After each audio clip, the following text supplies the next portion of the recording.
Hemshech Ayin Beis, Volume 1. We're up to page 222, Reish Chav Beis. We're in the middle of Discourse 29, Pad V'Shalom, chapter 115. Rolling right along.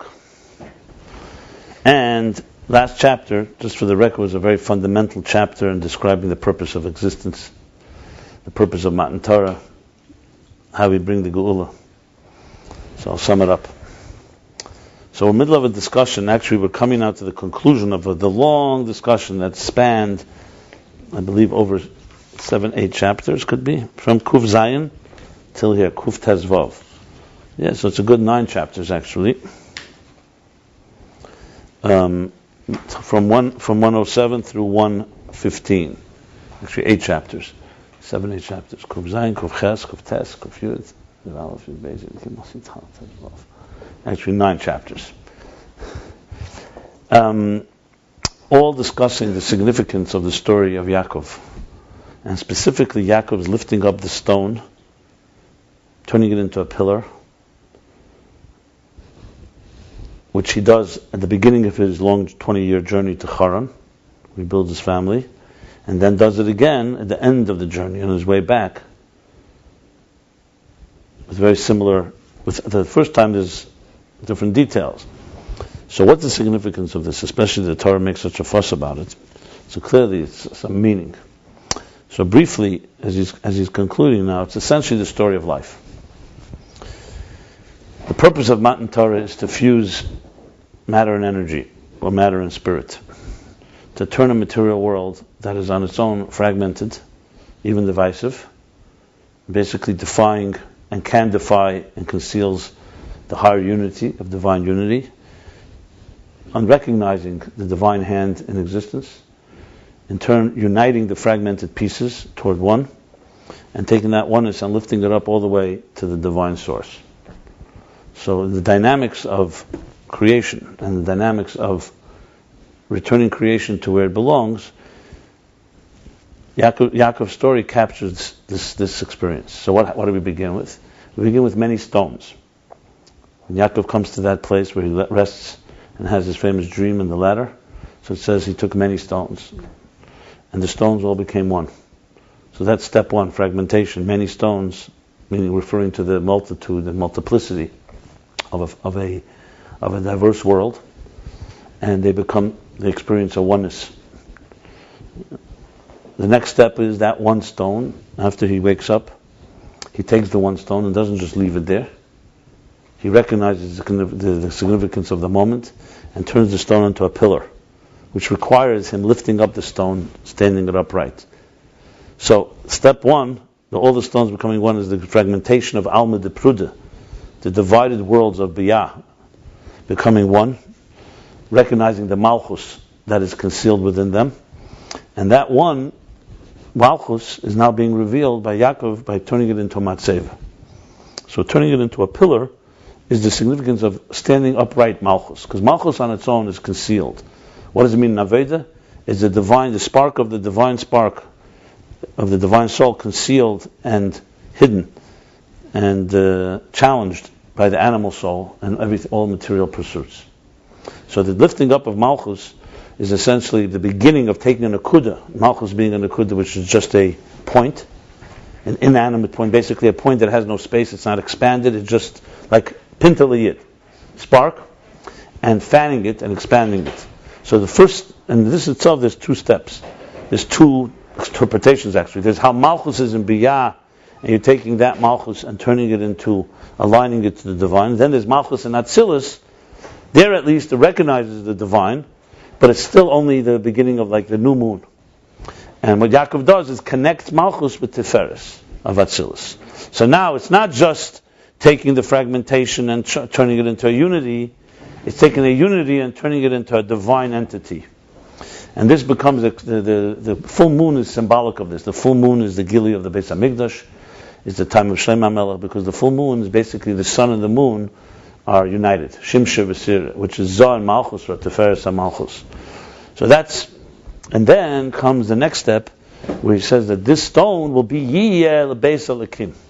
That this stone should be a stone in the house of God. That's already how it will be l'Asad Lavim. Mashiach comes. Yiyeh is a masculine expression, but he said the Evan Azois is feminine. So why Yiyeh? Because in the future Malchus will become like a Zohar, a Mashpia. Malchus begins as a recipient, and as I said, receives the light of the sun. When Mashiach comes, the saturation of the material fragmented world, and the saturation of the Nekudah of Malchus with the source will be on the same level. So it'll be Yiyeh twice Yud-Kei. So it's always Yud-Kei, Vav-Kei. It diminishes.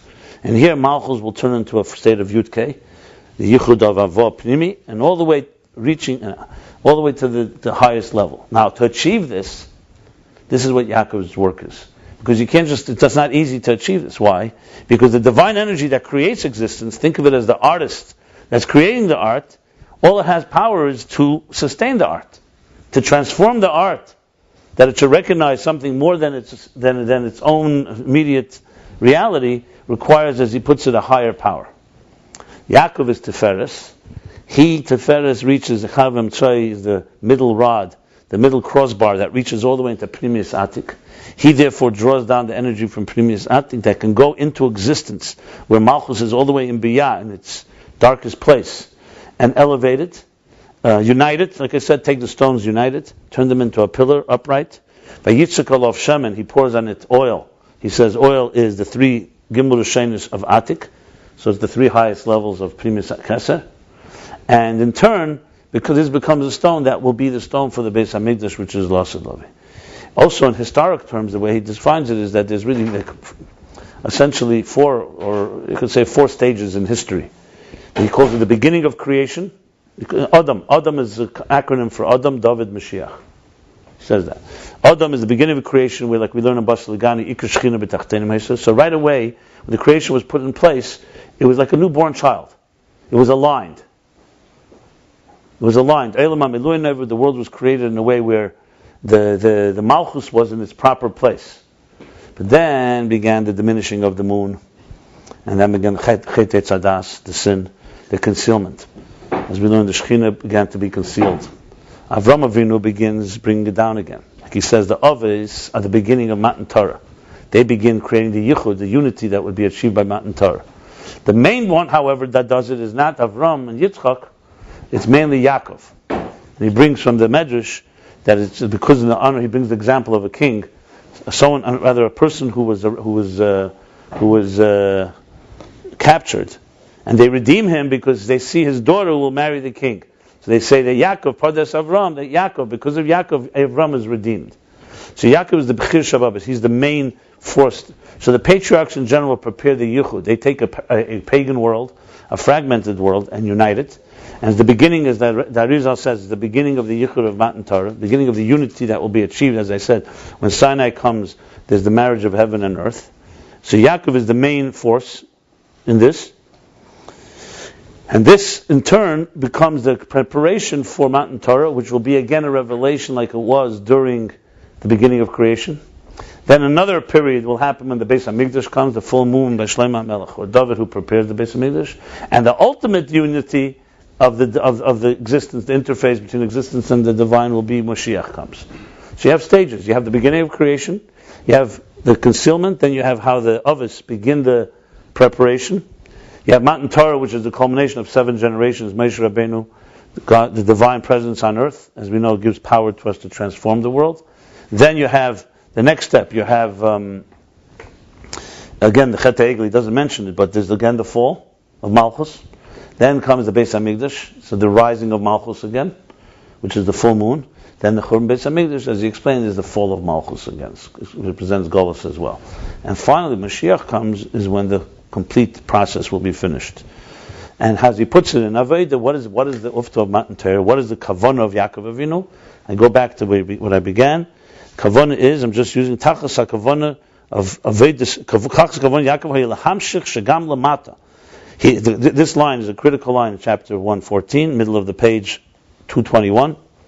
He says, the ultimate purpose of Yaakov was lahamshich, to draw down shagam lamata, b'biyah, that also below in biyah, which is a fragmented world, a divisive world, should be the unity of the divine with the energies and the containers as it's not silas. And then he goes on, Torah. Shenitna Torah lamata behilachas gashmi. The Torah was given below in physical halachas, laws, waliyas mesogim b'seichel gashmi, in a way that they can be comprehended with a physical mind. Hainu seichel ativi means a natural mind. And he goes on to say that basically, what is the Aveda of a person? When we learn Torah, we're using our natural mind, the same mind that understands how to do business and how to understand nature and science and how to take care of your survival needs. You're using your mind, and your mind is becoming a mind to understand God. So it's not leaving the material. It's taking that same brain. Your Seichel TV is now understanding divine will and divine wisdom. What's a mitzvah? So a mitzvah is taking it into Gashmis. Mitzvahs are in Gashmis, the good thing. But mitzvahs are also, as he said, the midas. You do a mitzvah, you take your hand, and instead of using it for your own personal needs, and you stretch it out to give tzedakah, this hand now becomes a keli for chesed of atzilus. He literally says these words. And then the emotion involved. You don't just give tzedakah, you say mefaisa, you say a kind word to the person. So now your feelings are also, your natural feelings, which are usually absorbed with your own self-interest or other interests, are now directed toward being kind. So all this is demonstrating, and he says mitzvahs, they're chevis levavos, but no matter how you turn it, even the mitzvahs that are levavos, that are connected to heart, like v'ahavtas Hashem Elokecha, the goal is b'shnei yitzarecha. That also the same heart that loves materialism and loves material life should be directed toward the divine. Mitzvahs are in physical things. All this is the kavanah. So this is Matan Torah. Who begins this yichud of Matan Torah? The Avos. So the whole work of the Avos was the same purpose, to saturate this material world with spirituality, spiritual unity. And then he says how it manifests in our Aveda. We have yichud kitchabrichu v'shchinta. There's a custom by some, before every mitzvah they say yichud, shem yichud kitchabrichu v'shchinta. We say it once in the morning. In Samach to Samach, the Rebbe Rashab writes that stretches out for all the mitzvahs. It's like a one-time thing you say for the whole day. What's it? Shem yichud kitchabrichu v'shchinta. Kitchabrichu is Sevav Kalaman. Kadosh Baruch Hu, he's HaKadosh, he's Muvdal, he's separate, the transcendent divine. You say Yichud, and you unite it with Shchinta as God manifests in existence. Shchinta is Malchus. So that's the Aveda of a person in every mitzvah we do. He says that's the unity of Das Elyon and Das Tachten, the higher perspective and the lower perspective. That even in the lower perspective, meaning how we see existence, we should sense how the divine sees existence and everything is nullified on that level. And this Yichud, Hischel me Yaakov. I'm just looking at lines here. Page Reish Chav Beis. This Yichud began from Yaakov. Because Avram and Yitzchak, and he brings a pasuk, a beautiful, actually, visualization here. A little romantic one. From Shir HaShirim. So the expression is Smeili Tachas L'Reishi. Your left hand is under my head. It's an embrace. V'yemine Tach Bekeni. And your right hand embraces me. So he says that's Yitzchak and Yaakov. Yitzchak and Avram. Yitzchak is Smeili. Avram is Yemini. Chesed and Gvura. But that's not the first. At Kavim Tzoi, that's just, like he says, he calls that a preparation. That's just a Hachonas HaYichud. An embrace is not the Yichud yet. The real intimacy, the real union is Yaakov. So then he continues, then comes, Yitzchak is that. That's only Makif, B'chinas Hachonas HaYichud. Al B'chdesh, Yimshach Lamad B'chinas Pnimi, Shezeh, Yin HaYichud, HaYascholim Yaakov. So Yaakov is the Yichud itself. Because Yaakov is the word Yibaka. He pierces. Same letter. He pierces, like Yibaka Keshachar. He pierces through the darkness and brings the light through. And also his Berurim, the work he did in refining this, the sheep of Lavan, as we discussed earlier. Tzayin is from the word Yitzia. It means drawing down from the Levan Elyon, from the supernal whiteness of Keser, into existence. And uniting it. So that too is part of his work. And all this is a preparation. And then he gives one final thing in this chapter, says a beautiful thought. He says, just like before Matan Torah you need Yetzias Mitzrayim, you need the bondage, the hard labor and galus of Mitzrayim that prepared them, refined them to receive the Torah. The same thing is Yaakov was also like that. Yaakov went through 20 years of a galus in Haran, that Nachagreinu, which is galus, in order for him to refine that Haran, until that prepares him to be able to prepare the ground for Matan Torah, for his redemption and then Matan Torah. So that's where we're up to right now. So the story with basically lifting up the stone is the story of existence, the story of the purpose of existence, in every detail. What did Yaakov do more than Avraham and Yitzchak? Do you have an answer, or you want me to answer? No. Use your memory banks. Anything you've learned that ever would tell you that Yaakov did anything? Nigla, Chassidus. Just, Okay, so the question is on Chazal. So why is he B'chor Shabbat? How do you explain it? He's the chosen one of the Avos. So first of all, the Gemara. That Avraham Yatzim Memena Yishmael and Yitzchak Yatzim Memena Esav. So both of them did not have a complete Chesed and Gvura. Third, and Yaakov on the other hand, Mitashe Shlema, he had a complete family. So they were all tzaddikim, the Shvatim. Ultimately, Yaakov is the one that sets up the Shvatim, which is the foundation of Klal Yisrael. Avraham and Yitzchak are key steps. That's that. Apichsidis, it's obvious, especially what we learned in the previous chapter. Chesed and Gvura, without Teferes, you're missing the balancing act. Bria Chatichim, that's the ultimate goal. So you have Chesed and Gvura, Chesed to the right, left. What would a human being like if you only had right and left and no spine? Right. And then, of course, there are many levels. Yaakov is Midas HaEmes. Physically speaking, Yaakov is the one that most represents our work in Golus, because Avram Yitzchak, even though they had their challenges, but they're minimal. Yaakov is the one that says, when Pari says to him, how many years did you live? He said, very few and very hard. Because Yaakov lived only 147 compared to their 175, 180. And he went through, first a life with Esav, which began in pregnancy. He was in war. Then 20 years in Lavan. Then comes back and he wants to already have peace, and Hashem says no peace in this lifetime. Yosef. The only years, the last 17 years, of all places in Mitzrayim, in the lower decadent Mitzrayim, that's where it says Tov. His 17, Gematria Tov, is his best years. I'm going to go through all the things, but if you learn any sikhs, it's very clear. And Yaakov is ultimately the last one before the Jews go into Golus. After Yaakov and the Shvatim pass away, that's when they begin the real Golus. So there's many ways to explain it. Basically, Apipnimis HaTorah goes like this. Avram and Yitzchak is Chesed and Gvura. Yaakov is Teferes. Yosef is Mamshech. You say the Malchus into Biyah. That's when he becomes king. And that's the whole picture. Anyway, so... He says yesterday that he was higher than Yaakov. And that's why he didn't even have to rely on preparation. Who is he? Yosef, he was higher. Okay, yeah, fine, yeah. But we're not discussing that right now. So anyway, yeah, go ahead. By the way, the last 17 years of Yaakov, just parenthetically, Goshna, when it says in the Chumash, Goshna, you want Goshna, is Gematria Mashiach. Okay. So it shows the last time that you're talking about the Yichud, final Yichud. But you can go a little more than that, because it says that when he bent Esav, the Rebbe brings from Torah, he was ready for Mashiach right then when he came back from Lavan. Right. But he saw that Esav wasn't ready. Getting back to this, the final thing about the left Takach, small o, and the right. So when it talks about in the Shir Shirim, so the Yichud of Yaakov, according to this learning, is it the kisses of my mouth in Shir Shirim, or it was talking about actually relationships, relation with the Eivashir? Yabaka, it seems like it's the real total Yichud, yeah. But then, don't we say that happens only at times of Lasi Levo? Everything is relative. Everything is relative. Look, the brings for the Arizal that the beginning of the Yichud, Matan Torah was the Yichud, was marriage. So it says sometimes Medrash and Chassidus brings that the Matan Torah was the Erisin. The Sunnah will be lost, but it's still a marriage. It's a pretty serious marriage.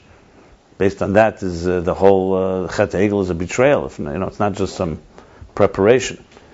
It's a full marriage. But in that itself, so the language of the Arizal that brings here, Pashalach L'Cholukut Tetera, is that the Tchilas HaYichud. Look at the first line. Hascholas Yichud Elyon the Matan Torah Hoyma Ovis.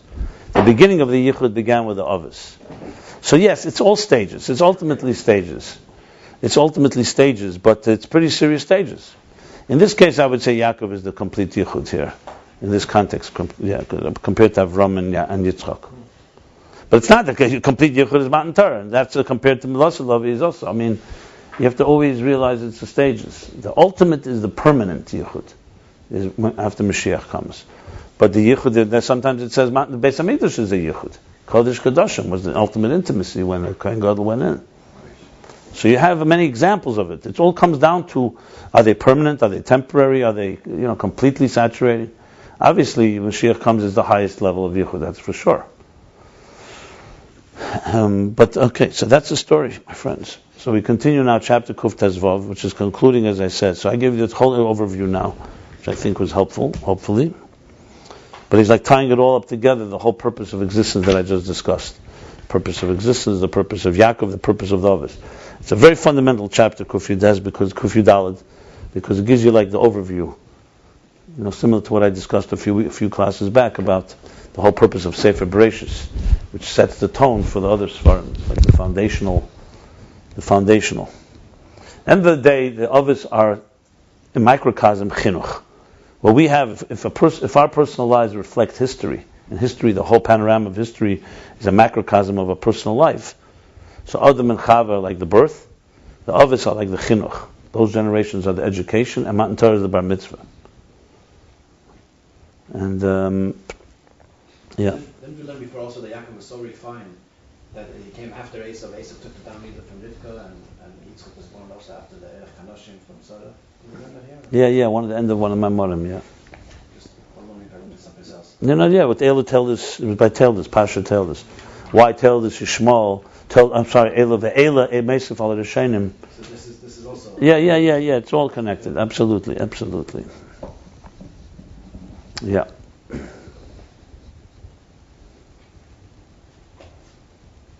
Some places also says Yaakov is the first one born to someone that was nimel l'shmeina.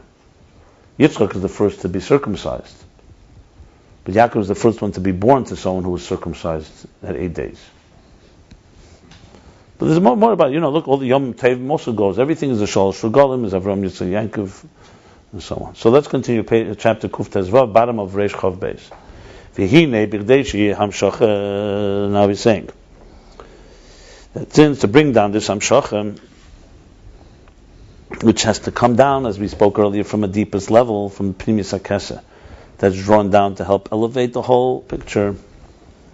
So first you need to have an elevation, a reaching upward.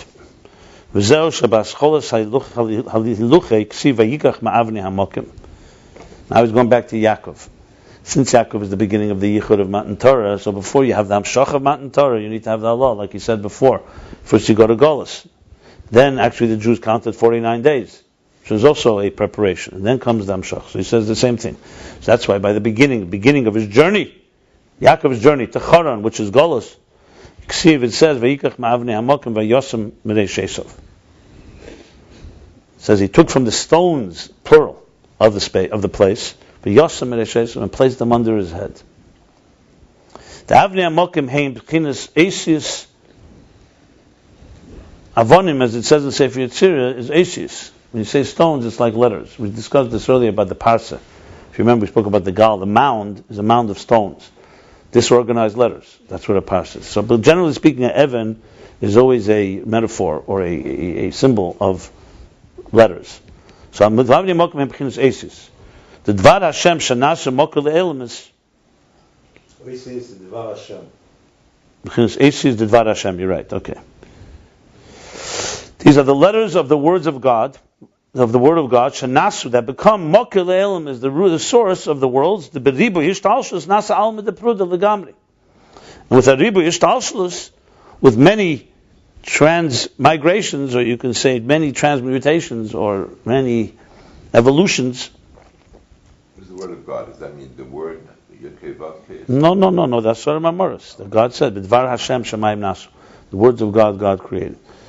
So with a much istalsus, it becomes Alma de Pruda. Alma de Pruda I referred to earlier is an expression, you usually say, if you say Atzilus is Elam HaAchdus, a unified world. Alma de Pruda means separate, Pirud, is Biyah, B'riyitzir Nasiyah. It's sometimes used actually in the laws of Shabbos to explain them Al-Pi Chassidus and Kabbalah. So it says Rishus HaYachid, right? So Shabbos, the biggest, the number one malacha, which is the root of all malachas, is Havara, Rishus L'Rishus. You can't take something from Rishus HaYachid to Rishus HaRabim. Why? In Rishus, like people talk about, in your own person domain, you can do things, but take it out the door.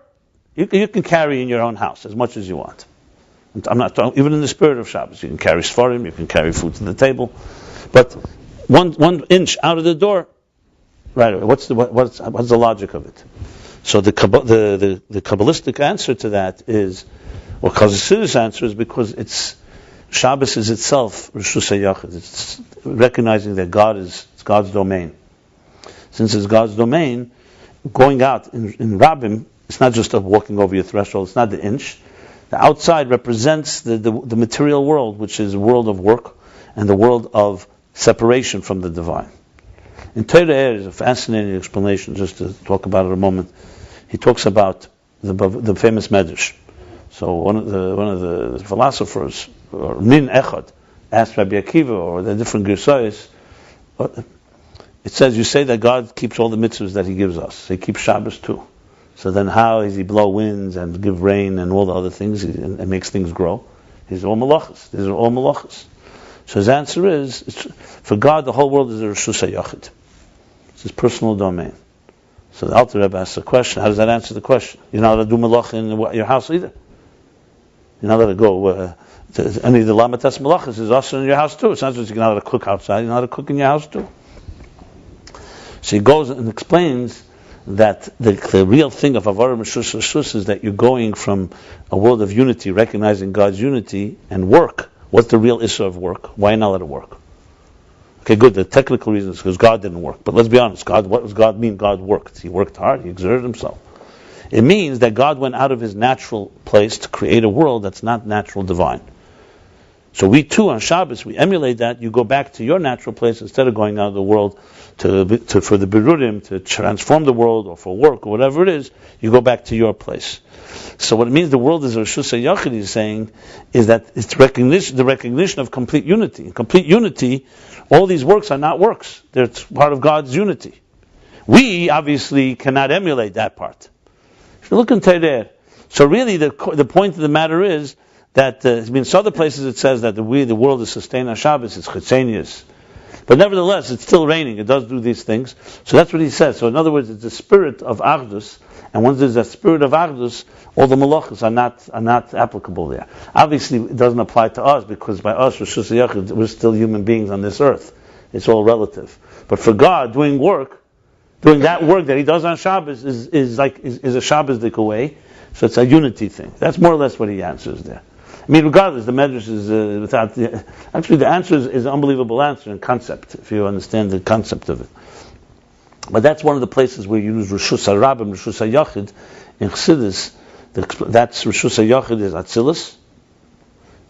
And so, in other words, basically, if the Kelim of Atzilus, which are the Lamatas Malachas and Atzilus, are not Malachas, they're expressing divine unity. So, if the rain is expressing divine unity, the concept, the Isser, is not there. We don't have that because we live in a world, so when we attach to the material world, we're essentially attaching to the fragmentation of the world. So the only thing it's not similar exactly is that we cannot do work even in Reshus HaYachid. God could do work in Reshus HaYachid. I think the Rebbe has explanations in Likkutei Six Chelik Aleph in some of the details of this, if you want to look it up. But, You said it. Yeah, I believe that's the general gist of it. Now, I just wanted to explain this. So what does it come down to? Yaakov, it comes down to many stones that he took. Is the Dvar Hashem, like we spoke before, Asar Marmoris, is Milad de Hadyeta.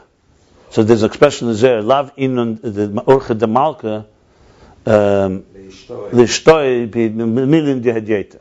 That's not the ways of the king to be involved, Lishtoyin, play around, or in Milad de Hadyeta means in superficial, common language. So that's referring to Asar Mamaris. This is one of the reasons, by the way, where it says, B'kushi hitiru l'daber divrei Torah b'Shabbos. It says, with difficulty, they permitted us to speak divrei Torah b'Shabbos, because it's Dvarim. Tefillah is the main thing. I know, it sounds weird, because people learn on Shabbos, but that's because there's all kinds of, there's reasons why. But that also the Torah explains. But in other words, million words, even though that's words of Torah, that's another point. The bottom line is that the king in his own, when a person who's an exalted person, what does he speak about? He speaks about exalted things. He doesn't speak about superficial common language. So traveling into the world is when Asar Mamoris are considered how God manifests in the world. So he's speaking now. That's what means by Yechulu. What does it mean Shabbos? He goes back. It's not exertion in the physical sense. It means God's going out of his natural domain, quote unquote. We're not talking about Atzmos now. We're talking about divine revelation. To create a world where it's concealed, that limits, so to speak, that does not reflect God's entire presence, is an effort. That's the effort of Asar Mamaris. Maseres HaDibros, by Matan Torah, reveals what God's real intention is, the purpose of creation. So one is the creation of creation, and one is the purpose of creation. So this is going back to Yaakov now, Alma de Pruda. So the stones refer to the letters as they are Dvar Hashem that are manifest in the world. What about the fact that they keeps on creating the world the whole time? If not, they wouldn't be able to. I just discussed this at length about Shabbos and everything. Yeah. I mean, he creates the world, but that's creating the world. Then it's transforming the world. Transforming the world is what we're talking about now. So if God just keeps creating the world and we don't do anything, it remains a world that is. He's saying how do we create the world on Shabbos? That's what he's asking. So I just what's it saying? That's what I just answered. That was the whole Torah there.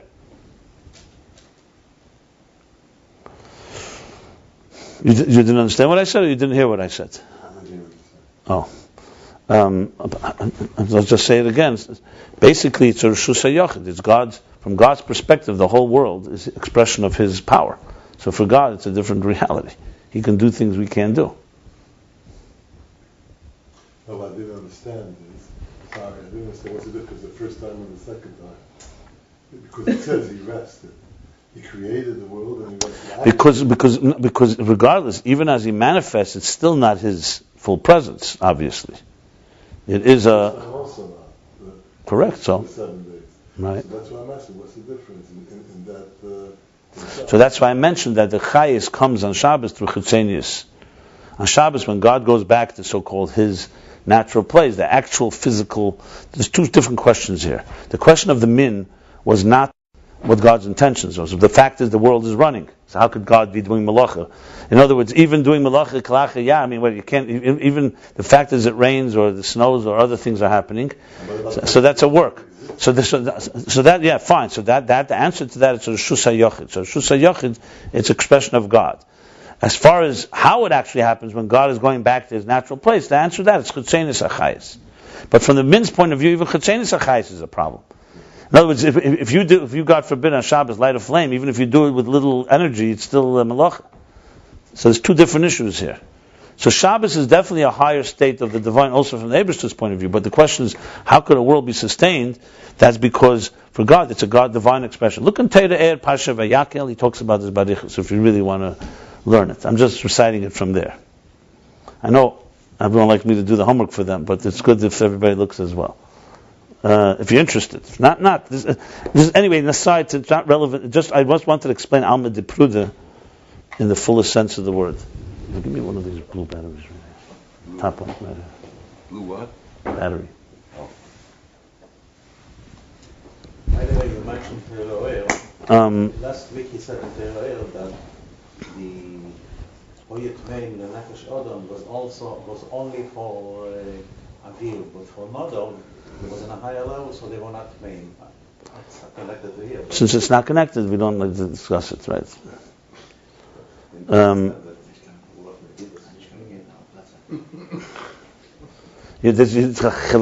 not connected. You can't even find a common denominator. It's just, I mentioned Teir.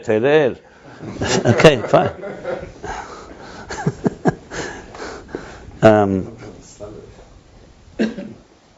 Fine.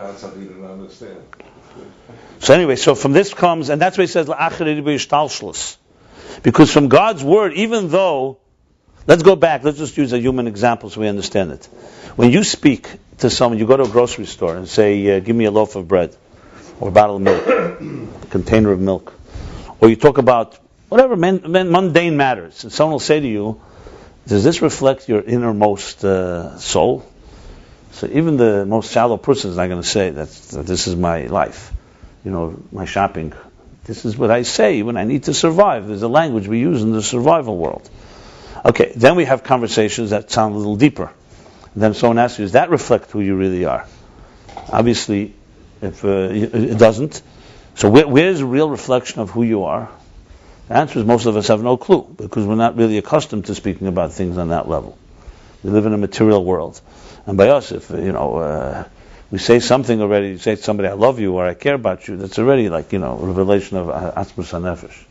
The truth is, it's not exactly. It's better than the external stuff. So really, this is about understanding the depths of what the real essence of something is like. So we say God manifests in creation. You can understand that Asar Mamoris, as profound as it is, and it carries God's power, compared to the divine essence, it's like meaningless. It says about us, like buying a container of milk compared to the love you have for your family. Or go deeper, the love you have for God, the deepest, your spiritual aspirations. Obviously, infinitely more so with God, because we're human at the end of the day, and that's complete. So we're talking about, after many hishtalshlus, even when God says, Yehi Oyer, Yehi Rakia, that's what finally creates our Alma de Pruda.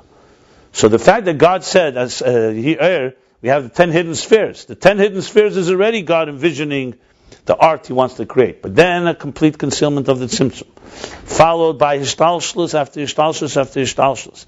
More diminishment and more concealments and parsis, which are disorganized letters and curtains and veils and shrouds and filters, all the synonyms you like. Then after ribi minit, ribi tzimtzum, ribi hishtalshlus, what evolves from these 10 spheres, take away all the, conceal the divine power, you have a world like ours. And suddenly pop out in the world, you have multitude of creatures, marab masecha, and you need to begin the process of going upwards. So that all is represented in Vayikach Ma'avne Hamokim. What means Vayikach Ma'avne? He took from the stones of the place. These stones refer to the letters of the God's words that are now all over fragmented, scattered all over existence. Vayosim Mirei Shesav, and he placed them under his head. Hainu Shehilo Esam Lebchinas HaChochma. Look at the beauty of the interpretation.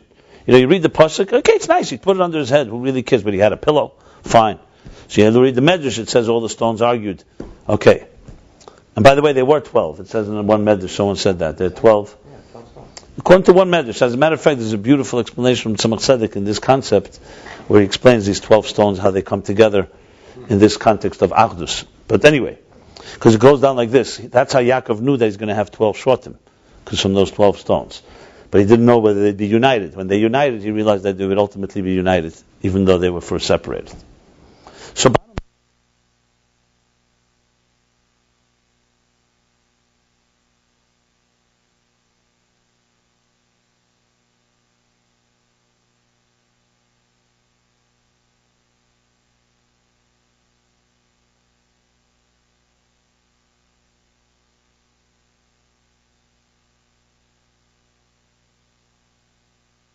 in case you want. Okay. So the pasuk, Vayikach Ma'avne Hamokim, he took from the stones of the place, which refers to the place of the world.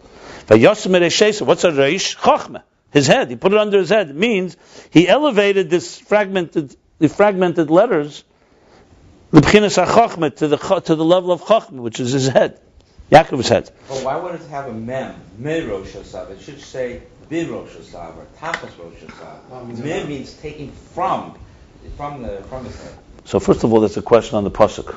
Yeah. No, it's Right. not me. Merash Esav, this is a word. It's like Birei Shesav.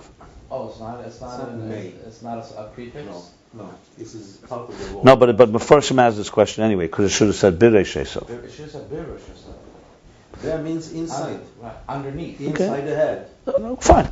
Look, the Rebbe Rashab can't do all the work for us. You're going to have to take his. No, even if you say it's a shortish of the word and not a prefix, No. doesn't it still Rashi imply says the from? word is the head. Listen to what I just saying. The Rebbe Rashab, some things he wants us to fill in. Okay. So once he explains it, then you'll have to figure out why it's a mem. Yeah. You want to say it hints to Mashiach? Why not? The mem is Mashiach. It's Right. cool. That the Nasi Adai is the mem, is the Mashiach. So you say Mashiach is gracious. means under. Menachem Shmoy. Ah. Around. Yes, you're missing the name is Menachem V'hainu, what is this? Okay, one second. The beginning of Shazal Mashanasa Evan Achas. And this is the meaning that it becomes one Evan. The richness of this is Gavaldik. Because here, who else explains? You take a pasuk like this, and every letter is critical to the big picture. You understand? And it's all telling you the purpose of existence in one pasuk. You don't see this in usual commentaries. It's amazing. And you have to understand that Yaakov is preparing the ground for Matan Torah, and the whole thing comes alive. This is what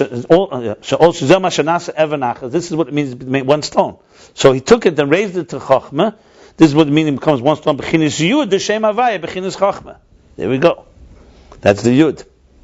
So Shem Havaya is Yud Kei Vav Kei, and he makes it. All the stones becoming one is the Yud of Shem Havaya Chochmah. Right. So right now we have the stone has become one. But that's only step one. That's the step of fragmentation, becoming unified into Chochmah, one. Defragmentation. Okay? The Aishis here are Meridik. That means he elevated them from the vision to unity. How would you translate Pirud? There must be a better word. But it's more than Pirud, division. Divisive, division. Pirud, fragmentation is always a good word in these things. Because it's more than just division. See, division could be like, two objects. Pirud is also separation. It's all correct anyway. Yeah. But I'm trying to get the spirit of it. Because we're trying to get the sense of it. Avram, right? It means when you walk in the street and you see two people arguing, or you see two things, our job is to make it from Pirud Yichud. What do you need more than that? If everybody did that, wouldn't we have Geula? Okay. If everyone did that, that's a mission. To unite. But we're not talking about that they lose their personality. We're talking about The Rebbe had a beautiful vort, I remember years, I don't remember what year, in the Mems, the Rebbe asked the question, the stones argued to become one, because they wanted to lie under the head of the tzaddik. They didn't want to be on the side. And then they became one. So the Rebbe asked, but they still didn't all have under the head. The other parts were still on the side. So why didn't they argue who should be the immediate? He says, well, because once they're one, they all feel the same thing. It's when they're separate stones that they want that. They lost their personality, actually. That doesn't mean they lost their personality, because it's still one big stone. It says it's like what does it say? Not a matz, but what's it called? What does Rashi say? A marzov, right? It's like marzov. So the Rebbe's vart is that once diverse things feel they're all part of one, then they all feel, even if I'm lying on the side, I'm not on the side because I feel the oneness with the part that's under his head. It's me. You feel, but right. If you feel it's your brother who's winning, and he's your brother, then it's your winning. If you feel he's your stranger. Uniting for the same goal. Yeah. There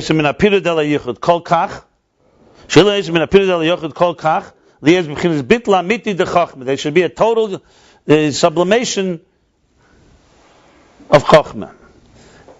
Okay, so that's the story. So he took all the stones and made from Pirud Yichud to the extent that they should be in a state of bittul, amiti de Chochmah. So they're now in a state of bittul. So their oneness is their bittul, their selflessness, their suspension of self, their suspension of self-contained entities. That's the key. They're not self-contained identities.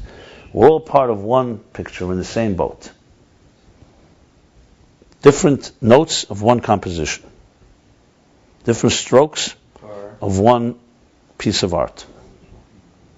Yeah. Can't you feel it? The story continues. How did he do it? What's the question? How do you do it? The same way you do it when you want to do it. You choose your free will and you do it. Instead of focusing on your selfish needs, you do what you got to do. Like we're sitting here and we're all sitting united, even though we have many different interests. And even though you ask about Tereh somewhere else, we pleasantly told you we're not discussing it now, and you took it nicely. This is called Yichud in the world of Pirud. It could have turned into a war. It could have turned into a war. We could have been sitting and fighting here. I'm just giving you a sample. We could do it. Yaakov for sure could do it. What's your question? I'm not clear what your question is. He's saying here. But we do it every day. People who want to do it all the time. There are people who are uniting people. You know, there are people that they look at the situation, they make shalom, they bring shalom. How do they do it? Because God gave them a soul that if you apply your will to it, and you don't focus on your own selfishness and greed, you can do it. It's not that. It's not. Charav elecha davar made. People come in. I got something interesting here. I don't Being know. part of the Gula.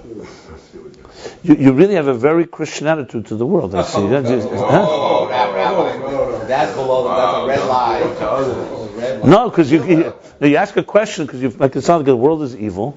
So the question is, how could you do it? I see it the other way. The world is good, and the evil, and it's just concealed. It's just a matter of accessing the good within us. It's a great zufil to under the yeshivas. That's this. Well, no, it's a fabringen here. The Rabbi says it in Tanya.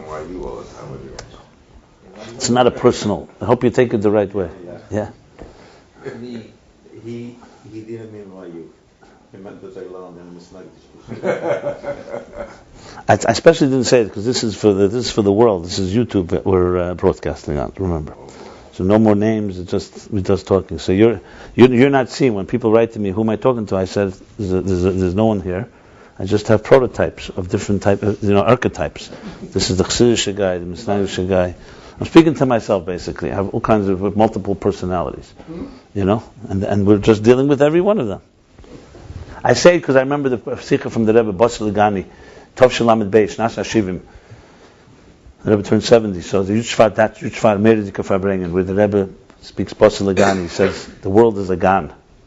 And he goes into the other attitudes. He mentions Freud, not by name, but he says that's a psychologist.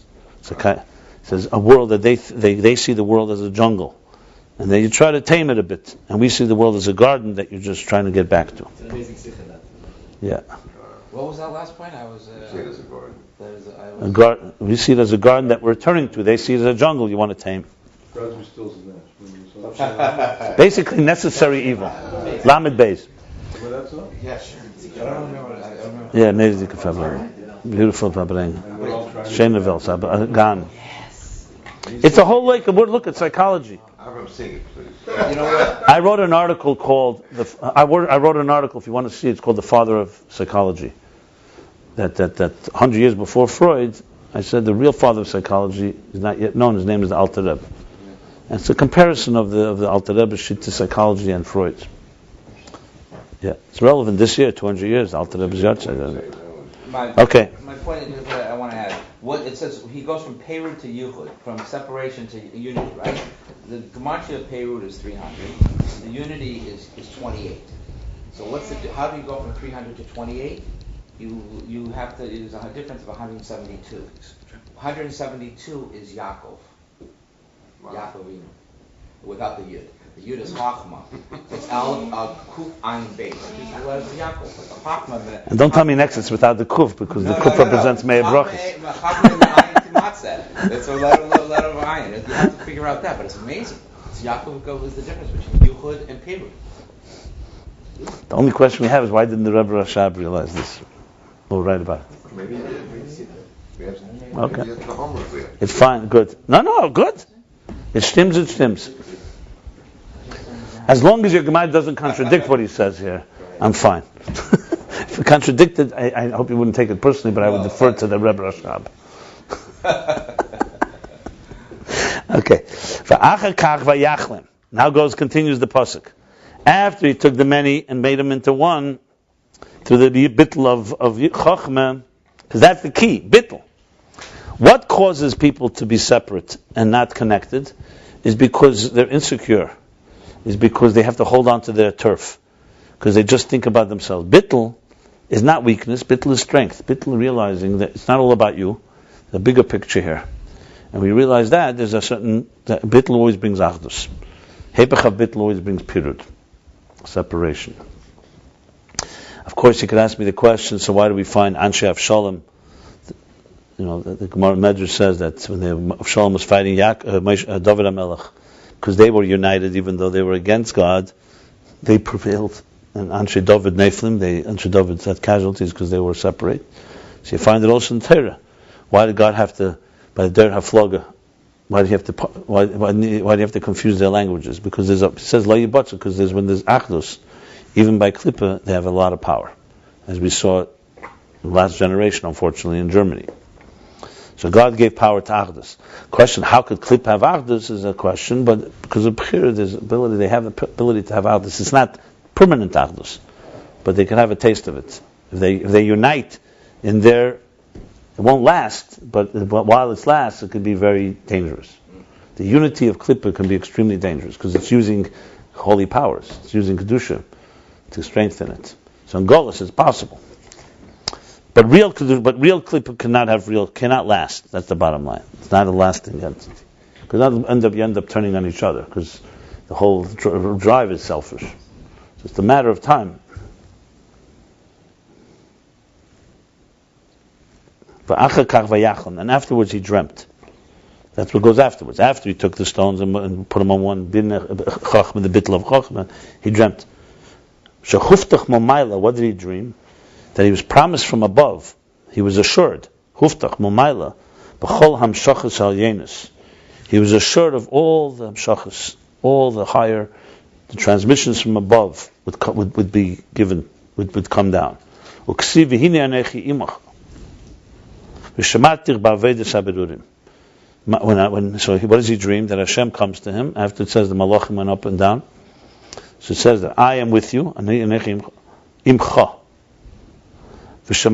I will protect you. What will protect you in what? So technically, Pshat is protecting him in his journey to Lavan, to Haran, and all the lurking dangers. But he's saying here that he's basically telling Yaakov. Remember, Yaakov is the beginning of the Yichud. Think of him as the whole existence hangs in the balance, right? Because that's Yaakov is the future. He's what's leading the way. So Yaakov's every step of the way is critical. So after he does this yichud, this unity with bittul of Chochmah, he gets all the promises of all the hamshachas from above. And God says, I am with you, and I will protect you in this aveda that you have to do down the Alma de Pruda.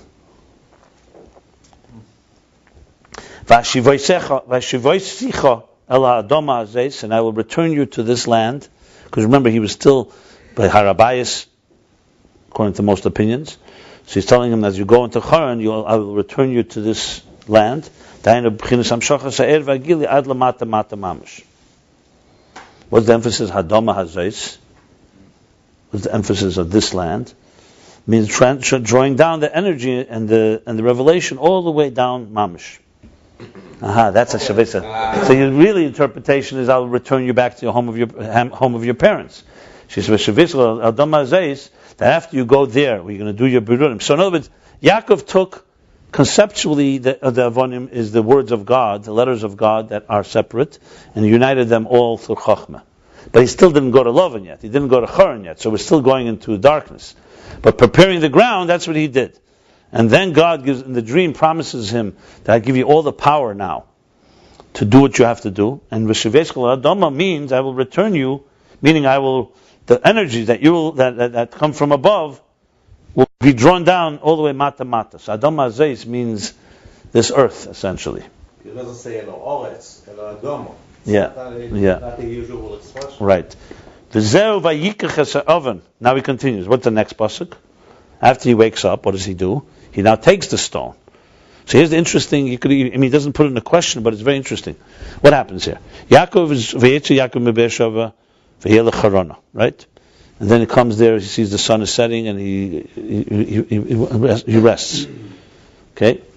Vayachlam then, and I'm sorry. What does he do? But he's ready to rest. He takes the stones, puts them under his head, and then has a dream, and then gets up and takes the stone and sets it up as a pillar. So right there is an obvious question. What's going on here? Well, first of all, what do we need? Why are the stones relevant here? Because he said he dreamt, he woke up, and he made a pillar. So clearly, right, from pillow to pillar. Right, exactly. In other words, it's all one flow. That's what he's saying. That began with taking the stones and turning them into one stone. Then he has the promises that all the hamshachas will be his. will come down all the way down below. Now it says, because the pasuk also says, not just he took a stone, he took the stone. No, it was a stone from pillow to dream to pillar. That's it. From pillow to promise to pillar. I like that. Say it 5 times fast. Pillow, promise, pillow. Pillow, promise, pillow. Pillow, promise, pillow. Pillow. Yes, we're going back to what? To the kindergarten here? What is it? Pillow, promise, the pillar? Yeah. Pillow, promise, the pillar. That's good. We got more, but after the pillar comes more. Okay. Yeah, you go to sleep, and you think your pillow, you forget your pillow. No, he took his pillow, the one he slept on, because he had a dream about all the hamshachas. So in other words, yeah, got to elevate our pillows. It's not really a pillow, because it was more to protect him from the animals. It wasn't exactly a soft thing. Yeah. Put it around. I'd rather sleep without a stone under my head, frankly, but no, because he was protecting from animals. Even though, the question is a merzev. A merzev is like a. So it's from protection to promise to builder. Okay. So now he tells, which also explains. He takes the stone that he had put under his head, and he's continuing. So it came down. First he did that. Now he comes from elevating it from below up. And he assembled it, constructed it as a matzeva, which is translated usually pillar, monument. But that's what it is, a matzeva. Like a matzeva that we use, a marker that we do for, it's upright. So instead of a stone just lying like that, he's now upright. So there's all these steps here. We'll review it again, but it's very good. The yotzek shemal aresha, next step. And he poured oil on its head, on top of the stone. He anointed it. So we have the halah, we have hamshacha going back and forth. The first step was halah, all the stones into chachma, bittul, 1. Then he has a promise that he's going to get all the hamshachas. Then he takes the stone and lifts it upward again below. Then he pours oil that's drawing it down. There's a lot happening here. Yaakov was really busy. The revelation also below. This is beautiful. I love it. Like it says all this in Teira Er, the Maimer Vayetze, at length. He discusses all these steps. I remember once being on the radio with a conservative rabbi woman, and it was biblical. It was on NPR. I learned a lot of lessons from that one. I didn't do well there, to be very honest. I didn't do well. What I said was good, but I realized you have to be a little more arrogant than I was. So there was a bit Bible interpretation. So she gave her whole take about the different authors of the Bible and what's wrong about the Bible. All that. It was very.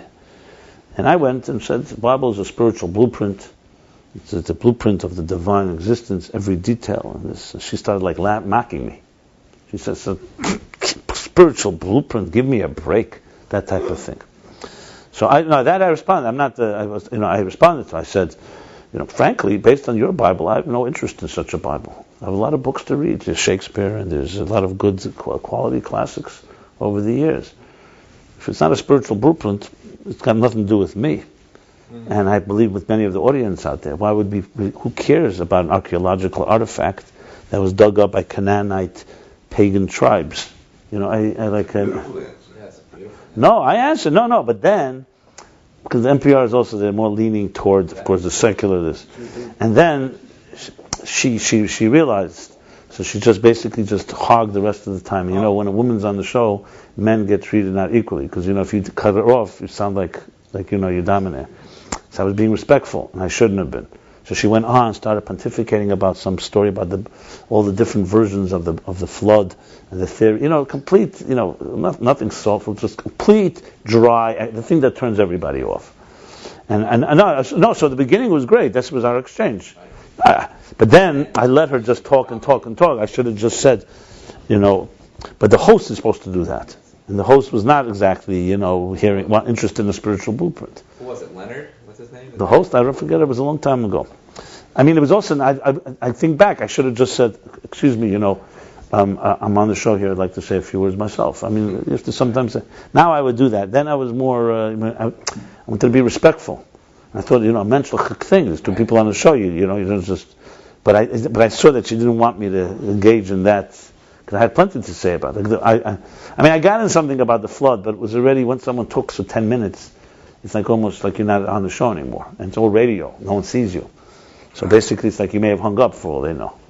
I'm only saying it because this type of precision is to me, without this, the Torah is not worth the paper it's written on.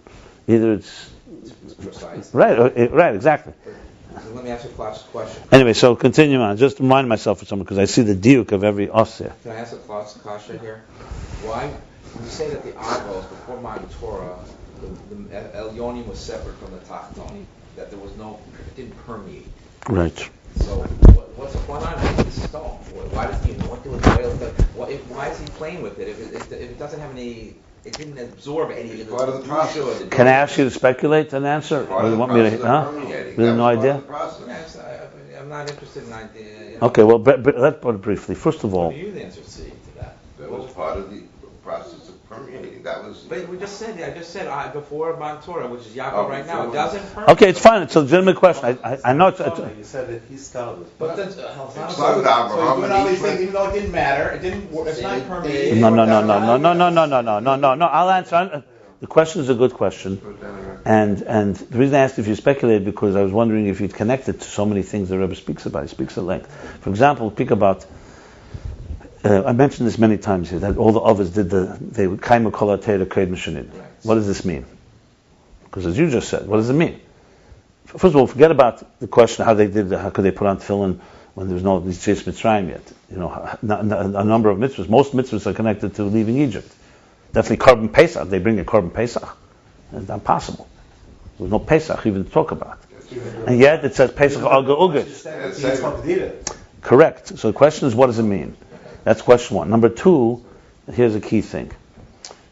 I mean, in Nigla, the general answer, there's the books about this even purely with Chassidus. The question is, what was the category of the Avos? Are they Jews? Clearly, from a halacha point of view, we wouldn't need to go through a conversion if they were Jews. And what would make them Jewish? Avram was Jewish by choice. He didn't do anything. Circumcision, yeah, but fine. But I'm saying, besides that, till that point, when he gave birth to Yitzchak, he wasn't Jewish technically, and Sarah was therefore not Jewish. The answer to that is that halachas didn't apply then, so there was no Jew and no non-Jew, so they were not Jewish either. The whole category, what we call Jew and non-Jew, halachically didn't exist, which really means halachically, basically everybody was b'nei noyach then, meaning everybody was in the category of the non-Jew. What in halachic terms it means they were not mitzuvah v'esa. That's what it means. That anything they did was by choice. They were not commanded. They were mevar 202 nitzitzes. Yeah. The same thing. Yeah. One second. So I'm going to answer your question. So what you're touching upon here is a far bigger subject matter than just a little question. But I don't want to elaborate now. There's plenty of stuff on this. I can tell you where to look if you want. But I'll just give you the summary of it. In halachic terms, it's mitzvah v'esa and not mitzvah v'esa, which means before Matan Torah there was no command to do it, and after Matan Torah there's a command that changes everything. The Rambam, for example, brings about bris even that we don't do it because of Avram Avinu, because but we do it because it was given by Matan Torah. And the Rebbe explains. So then, why do we say b'brisha shel Avram Avinu? Because there's both. So the key thing I think to help understand it in our context is think of it as chinuch before bar mitzvah. When you teach your children, even a boy, to put on tefillin 2 months before his bar mitzvah, there's no mitzvah to do with that. Or you teach your children manners, or you teach your children say brachas. So therefore, but they're doing exactly what you do after bar mitzvah. So on all practical levels, it looks exactly like after Matan Torah. Its impact is obviously a different one. So my answer to you would be like this. The reason God didn't give the Torah to Adam and Chava is because He wanted it to permeate the world also on our terms. Had He given it right in the beginning, it would have been God imposing the divine. He wanted, like we're speaking here, it starts with Helam. I create a world. You on your own figure it out. Reach as much as you can reach. This is Chassidus. Till Sheirish HaNevrayim. Says the Avos were able to reach as much as humanly possible. Then you've earned your way through chinuch. Now when I give it to you, you'll appreciate it, you'll understand it. Then comes Matan Torah. So basically, the Avos did everything after Matan Torah, but they did it in a term of like chinuch. In a way, what they did was far greater than what we do, because they paved the way. without any precedent. When Yaakov did this work, he didn't even have that type of commandment. He was just so aligned spiritually that he knew what to do. But there was no commandment for him to do. It doesn't say that God told him take the stone. Everything he did. So in a way, the Ovis is like, I don't want to compare it, but one of the controversial things that the Tiferes Yisrael, your grandfather, writes, that was not considered to be acceptable was, in Pirkei Ovis it says, what's the lashon there? Not to call Ezu Chacham Lemin Mikol Adam. Then he says, what's the lashon there that everybody, you have to learn from every... That's the posuk on that. No, there's another lashon where he brings... No, but that you should learn something from everybody has a quality or something. Maybe it's named Kol Adam, I don't remember, but on one of the mishnahs there, she says, and he brings a whole list of all the non-Jewish, secular, non-Jewish philosophers that contribute something to the world. And that's what the mishnah is referring to appreciate Tzha something Adam.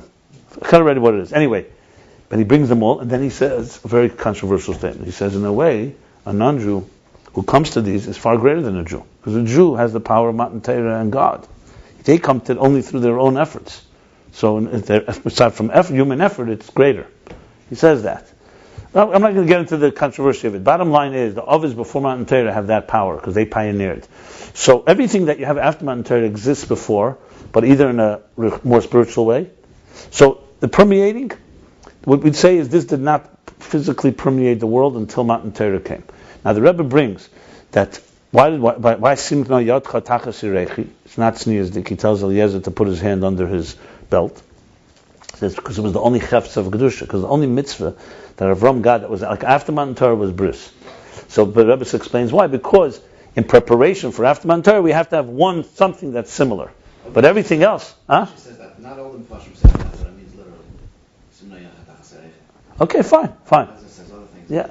But I'm talking about this interpretation. Because it's not sneeze, that's where they Yeah. But the bottom line is it's a chefza of Kedusha. So that means there was a taste. So you got to think of before Matan Torah. It's not like a complete cutoff, like they did nothing. The permeating that happened after Matan Torah was unique because the Gzeira was bottled. But they still did plenty. In paving the way for sure. From a point of view of giving us the genes to have the Gavra, the individual's commitment, for sure they gave us that. But the power that comes with Matan Torah is that God gives the power in the engine room to actually transform matter into spirit. But you have to say that there's an element of it before, and definitely in the form of chinuch. Yeah. So, Also the obviously is having an we weren't clear to them whether they had that it was like that they had the obligation to do the halachas or not. Like Yosef used to say, how did he didn't know whether he was considered a Yid or a non-Jew. So, and how did he get over it? But he wore tzitzis. Okay, v'yotzek Shem al Reisha. As much as a human being can reach without divine intervention. What? Like anyone, all of us have powers. How much you can do without an additional help from someone else? What does it mean? Actualizing your potential to the fullest without someone else's assistance. You can lift up 100 pounds on your own, and with someone else, you need 200. You can okay, I'm not sure what you're asking. It could be as high as one could reach. I mean, no. Why would you say that? First of all, that's before the creation. What don't you think? The potential. I'm going to give you a simple example. Everybody is born with a certain amount of potential. Actualizing your potential is reaching as much as you can. Then there's like I said, someone can lift 100 pounds on their own. That would be the Sherish of Rabbi. If they want to lift 200, they need someone else's help. So anyway, so bottom line is, let's not digress. Let's continue here. I don't want to go off on other topics now. This is what we spoke even before Matan Torah. Every Yid is having a neshama because of the office. No, that's what they said. No. That's another topic. I don't know why you're saying that. They get something from the office. That's true. Yeah, we are their children. So that means that the neshama was even before. But we're talking about transforming the material world now. That was the question here. Transforming the physical world. A gzeira is bottle. Up till that point, there was a gzeira that matter and spirit, matter and energy could not fuse. Permeate to some extent, it could permeate. The question is fusion. The question is real transformation. So till then there was a gzeira that it could not. What was above could not come below. What was below could not come above. No matter how great their neshama was. That's the one I said. I said that one. It's a different mission, I think. Maybe it doesn't matter. Anyway, now he's explained the whole thing with Aveda. Is everything clear here? Okay. And in our service, what this whole process of Yaakov, what his whole journey is, remember, they're talking here, he's talking about a global perspective on Yaakov's Aveda. You hear the class where I gave the whole talk about the Mittler Rebbe, what the purpose of Sefer Bereshis is? I gave a whole talk on the difference between before Matan Torah and after Matan Torah. You were not here? Yeah. There was a whole discussion on what the whole 26 generations, what was their work consist of. But briefly, it's the chinuch, it's the training. It's like a soldier may fight a war only for a few hours his entire lifetime, but he spends a whole lifetime training. And if you don't have the training, he won't know what to do. So this is essentially a training. So whatever they did was a training for what would come. There's opinions that say that all Zman HaGolus, all mitzvahs are like training, and the real mitzvahs are Mashiach comes. Yeah. Sionim, right. Yeah. Okay, but training? What does training mean? Like soldiers are being trained to shoot. But that's a training. But now they know how to do it. So when it comes the time to do it, they're These soldiers self-trained us. We didn't train. We just came here. And what the others did before didn't really train us. Yes, it did. They trained their children. They taught their children what to do. To give tzedakah, to be kind, to be charitable. To circumcise their children. What do you mean? What are you saying? All the routines, like we educate our children. And it didn't change the world at all. It just changed the education of the children. But without that, you can't do it. You can't change the world. The Gzeira could go away by Matan Torah. You wouldn't know what to do. It's true. Okay, so that's why we're saying that. So we couldn't have done Matan Torah for that. I mean, we couldn't have studied Matan Torah. That's, I guess, the question. You would hear that. So just go back to that talk. I gave the whole long. I know what you talked about. So what's your question? How long does it take to be 100? How long does it take?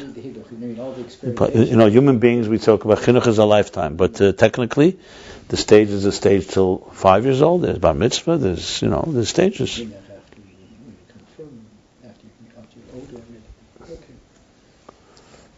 The whole purpose of existence is an interface. Remember, it's not God's going to do the work for us.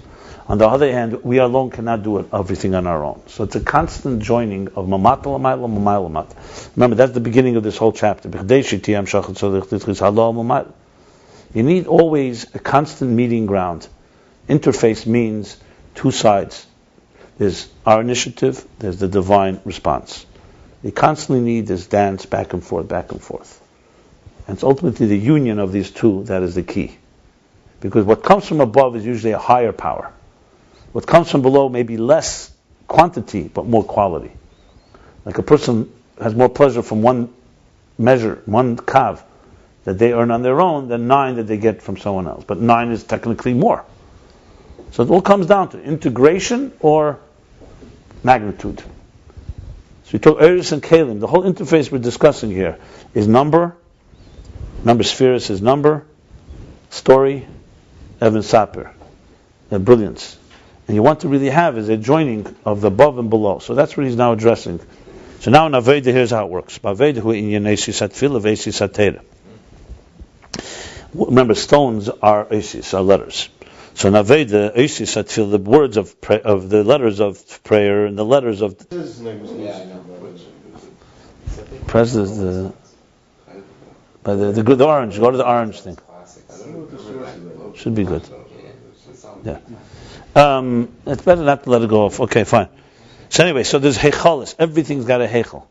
So next time you're consumed by some desire, know there's some hechel shining on you, some dark corridor, some dark passageway that just it's what's it called?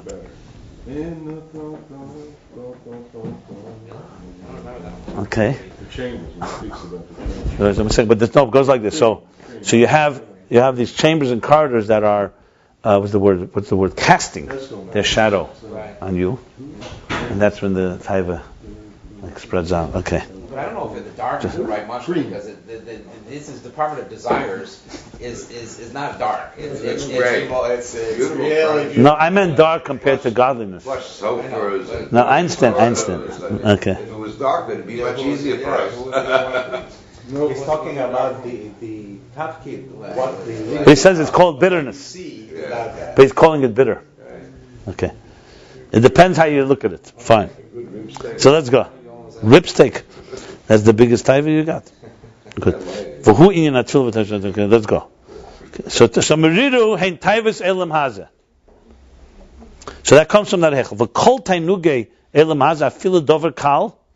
And all the pleasures of this world, even a small thing, like a steak. Even just combing your hair. Looking sharp. Right.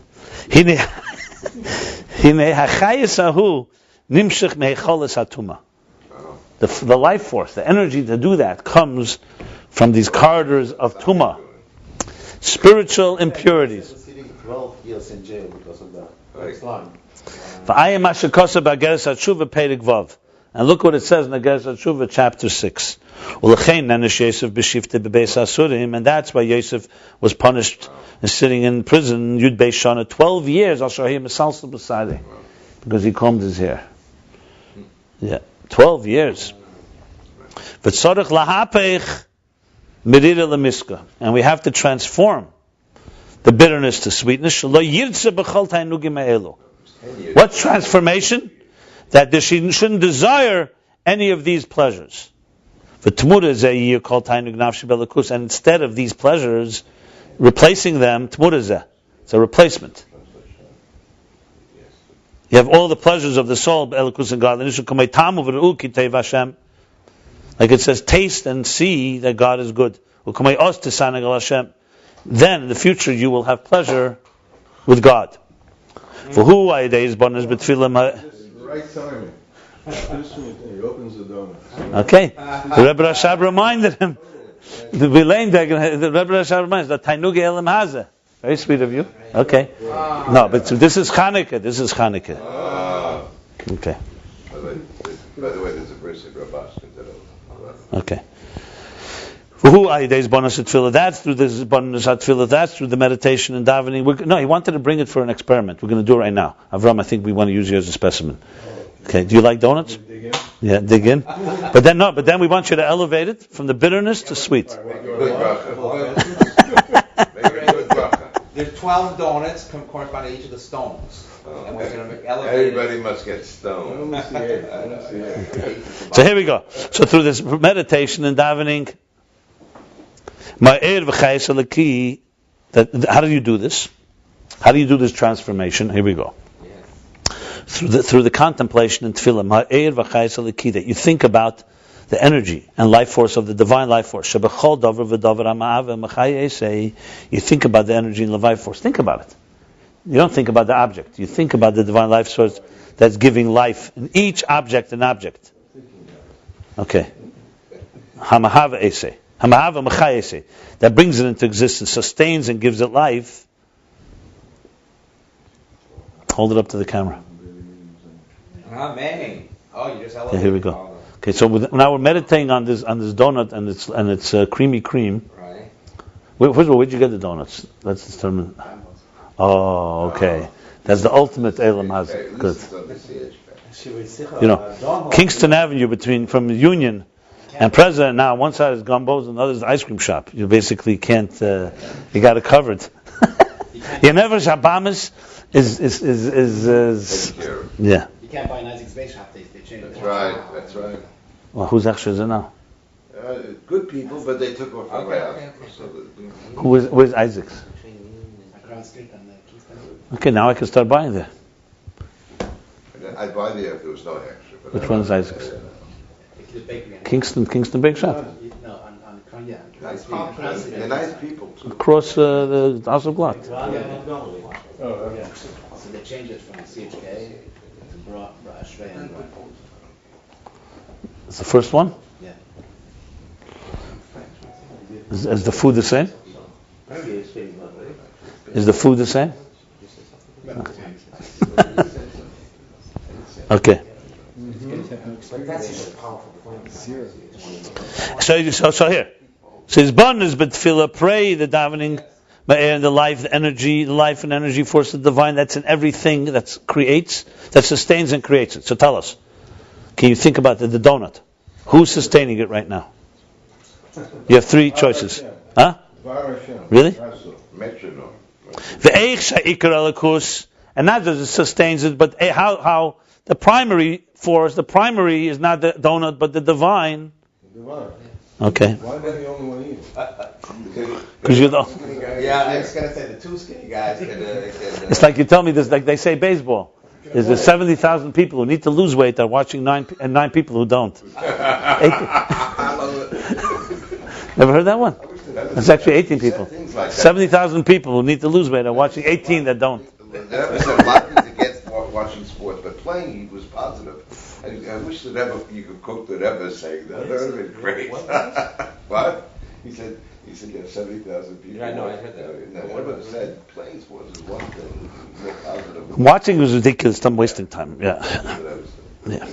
V'hainu shem is bainan. 1 second. Can we're up to here. It's very hard for me to misboin in Eish B'Kol. Listen, we're all watching it. Okay. We're all watching it, baby. V'hainu, which means shem is bainan, he contemplates eich. He goes further. How in all the pleasures, so first he spoke about just that everything has something. Now, all the pleasures have in them a life, an energy force, life force, a divine life force that gives them life. From this contemplation, he will not desire at all the material. This material desire. He'll desire the life. He didn't say he'll desire.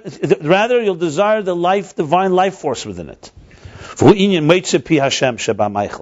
And that's the spark of the divine that's in the food. Like we say, not on bread alone does a person live, but let it be cake. Because on this is what gives them life. The Rebbe Rashab was once delivered. They brought him a plate of soup Friday night, had lakshan in it. It had noodles, and he took the spoon and started lifting, and the noodles refused. They kept slipping off. So the Rebbe Rashab said quietly, "It's noch nicht great.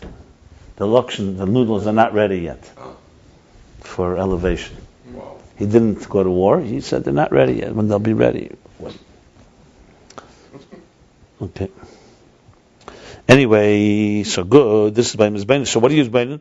You come to realize that what you're really desiring is not the pleasure of the thing. Because very simple.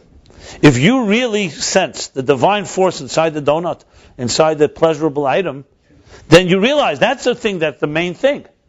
So why are you preoccupied with its external, with its superficial shell, and not the main power? That's what I keep thinking, but the calories keep mounting. Dvar Hashem shouldn't add weight, right? Okay. Why not? Okay, but why did God put these sparks in the best sparks in these type of foods? That's my question.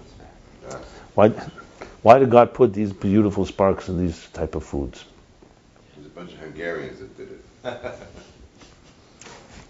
Maybe that's the chairman of the department. I mean, truthfully, we should be eating like astronauts, these days. No, because according to the theory, I asked evolutionary theorists, I said to them, according to the evolution that a person survival of the fittest, we should be the best foods, the healthiest foods should be the ones we draw taught. So they keep saying it's a fluke because in the past we needed sugar, salt, and fat to protect ourselves in the wild, and that's still a throwback to when we were animals. And then truth is, it shows a fluke. They said we should have evolved in a way that we would only want to desire healthy foods. Like for example, animals only eat the foods that they need. They don't eat any moistures. They don't eat any. They have no dessert. They eat what they need to eat, and then they stop eating. Which we also don't know how to do. Except dogs. You mean? Dogs will never stop. Yeah. It's not true what you're saying. What did you say now? A dog. They will eat only as much as they need. As a matter of fact, there's animals that make one meal and they can last a year on that meal. Yeah. The animals will only listen, there's no such thing as an overweight animal unless a human being did something to it. Okay. You mean Genetically modified. Because they live with a human being like you, so you stuffed it up and it's copied you. I know a guy told me, he's a wealthy guy in Manhattan, he takes his dog to a veterinarian. And one of the dogs was acting up, so the guy said, you got to take it to an animal psychologist. So he took him to an animal psychologist. And the animal psychologist says, you and your wife are fighting all the time. You're causing your dog to become neurotic. So if you want your dog to be healthy, you got to stop. You got to be a little more calm. Then they had to go to a regular psychologist. So can you imagine what's going on? Look, it's a Befer Shemaim Chazal. Why all the animals got destroyed by the Mabul? Because they were corrupted by humans. They also started doing things they wouldn't naturally do. Wow. Only the fish were not that way. It says clear. Wow. The human beings can corrupt anything. I was here. We have in our house here. So in the summer, the window was open. So we hear from some house, not mentioning names, we hear the husband saying, "Shut up!"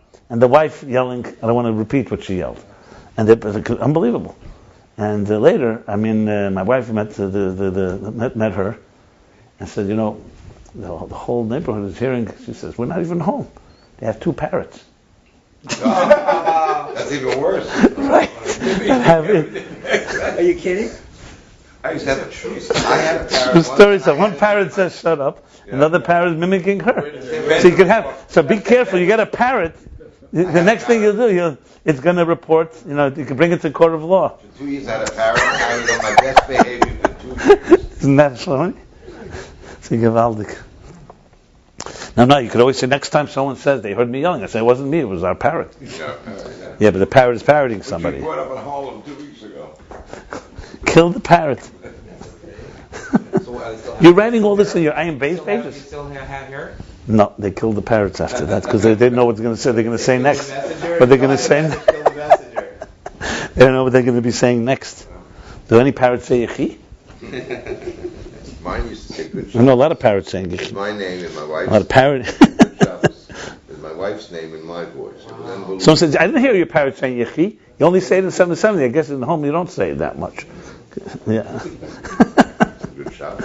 Okay. A normal question to the evolution Why is it according to the survival of the fittest, we should only be attracted to healthy food. They told you that they say it's a fluke. The ones that survive are going to be the ones that are attracted to healthy food. I'll try and answer. You'll tell me if it's The ones that survive. I'm not an evolutionist, so you got the wrong guy. There's something basically different about humans and animals. There's one of them. But evolutionists don't know that. They don't say that. They don't say that. Evolutionists. Oh! See you later, guys. But the evolutionists don't say that way. They say we are. You're right. But you want to know why it doesn't go that way? Because your reasoning is okay, so that's what he's trying to say. He's trying to make that case. That's exactly. We have time. The animals don't. No, he's saying what you're saying, that we are not we are different than animals. That's exactly the reason. That's the argument. If we were really like that, they say it's a fluke. I've read this many times. They say that 3 things. That's what allergies are also a fluke from the time of flight and what's it called? Flight or fight. Because we had to run. So we've always had that instinct when you're in the field. The pollen will go up. Blah blah. It was a time to always be. Allergies were like a reaction. Everything is explained. They explain everything. They explain everything from why we love. It's become ridiculous. Why we laugh. It's all about even why we're giving. Benevolence is all selfish gene. Because benevolence creates more cooperation, so I can become more me. Because it's all based on pure selfishness. It's as obscene as it gets. But they say clearly. I've read this many places. They say the reason we don't gravitate to the healthy is because we still have a fluke from the gene that knows that you need fat in times of winter and sugar and salt in times of whatever, and that's that. They can answer that now. Skinny people are the mode, and now it's shifting. No, they say skinny people is not natural. But now because they're working hard on it. If you just indulge, people are looking for mates that are skinny. That's what's going on. Okay. Look, in the Middle Ages, by the way, weight was considered opulence. Right. It was considered Hawaii and this and that. Yeah. Anyway. But now it's going towards thin. I'm glad it's all connected to Ayin Beis. Let's go on here. Let's go on. So it's a very simple process, my friends. All you got to do when there's a taiva, all you got to do is think that what gives life to this tainuk is the divine. And what's the primary thing? The divine or the physical? And that should solve your problems. Let me know if it works. Who says it? Yeah. The fact and especially when you come. And you could see clearly that he could see that he was feeling his mouth so much that there's no more place for more food, and he was like shifting it from one side to the other. Right away he said that his mouth was full to all the other people. Why? I don't know. He felt the highest aliki, and he didn't. No, that's very simple. Why? Because he was about to make a bracha achrena, and it was coming to the end. He didn't eat enough for a shir. In the beginning also. He never did in the beginning. I never recall that. No? Always at the end. At the end of Fabrengens. From my recollection. Yeah. The beginning he would take barely a crumb. Then later, by the end, before the bracha achrena, he would put more. It was clear because of the bracha. Why did he take such a big bite at one time? Because he didn't want to keep. It was at the end. There was a bracha that. But the Rabbi didn't go. He ate in order to make a bracha, basically. Understand? You can take 4 minutes, 7 minutes. Listen, next time I talk to him, I'll ask him. But that's what he did. I can't really tell you.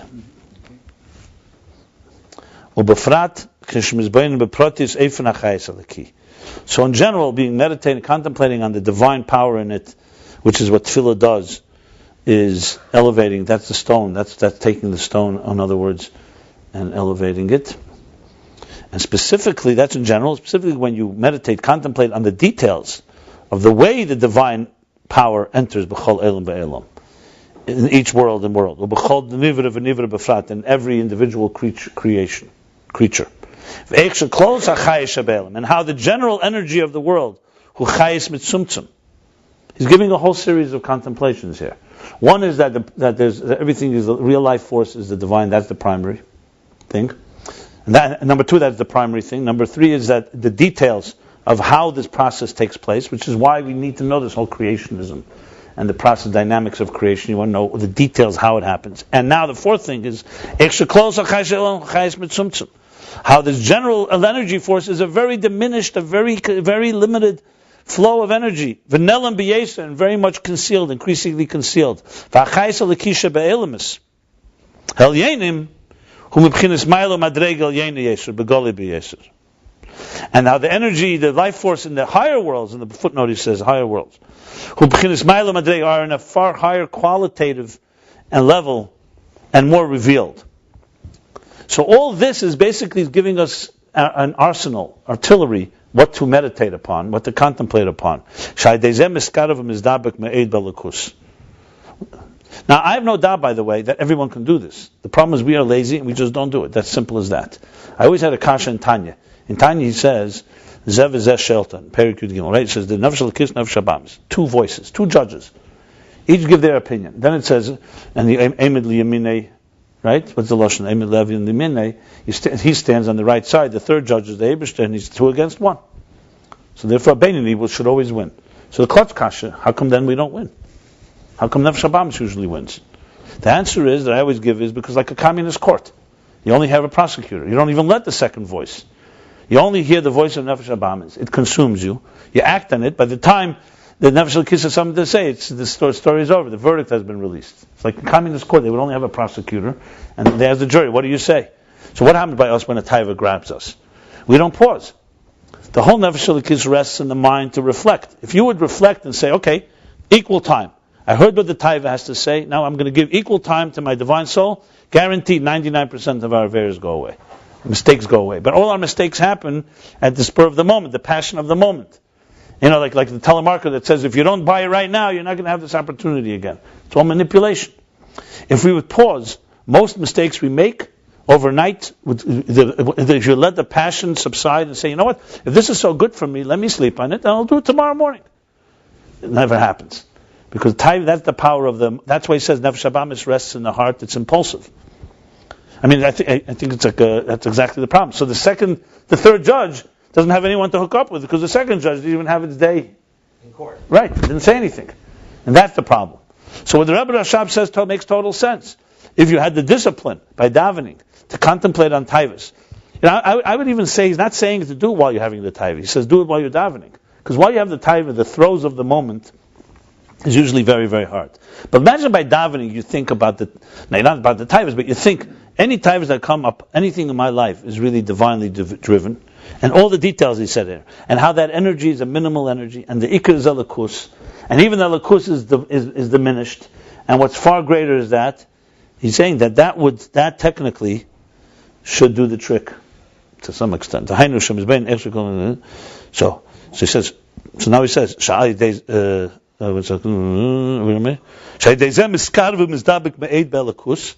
through this contemplations, he gets closer, because now it's in your consciousness. Once it's in your consciousness, it's a whole different thing. It's not. So you get closer, and he cleaves. Cleaves is the best word. Very much. Increasingly cleaves be'elakus and godliness. That his entire desire and will, who be'elakus is in godliness. And doesn't want the material things. So here's the challenge that we have. Can we, material human beings, come to a point where our desires should be for the divine more than for the material? That's the challenge. He says clearly, yeah. Because if you knew what the divine was, you'd want it more. The problem is people don't know what the divine is. They don't know how good it is. That's our challenge, my marketer friends. They don't know how good God is. This we said, Tamu Ki'uru Kiteiv Hashem.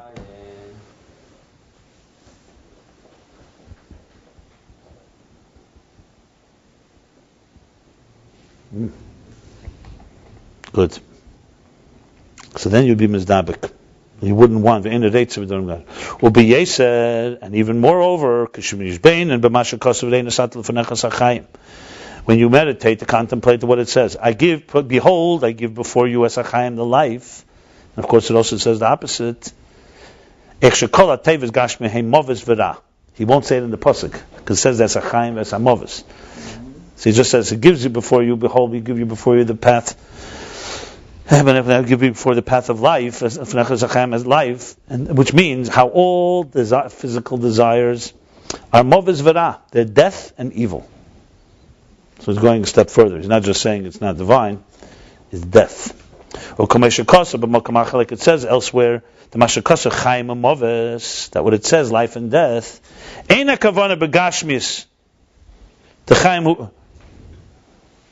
Now the kavanah there is not begashmis, physical life and death.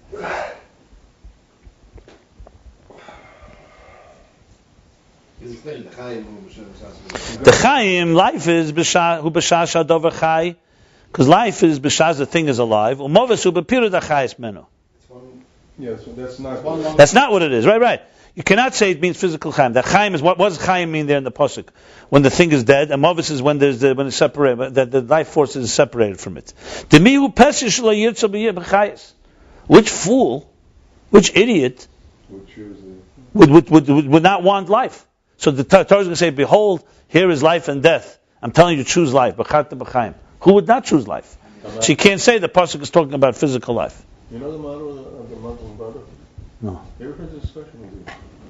Was coined, the person who said it, I believe, was the founder of the Muslim Brotherhood. It could be founder than us. He said, we have a secret weapon against the Jews.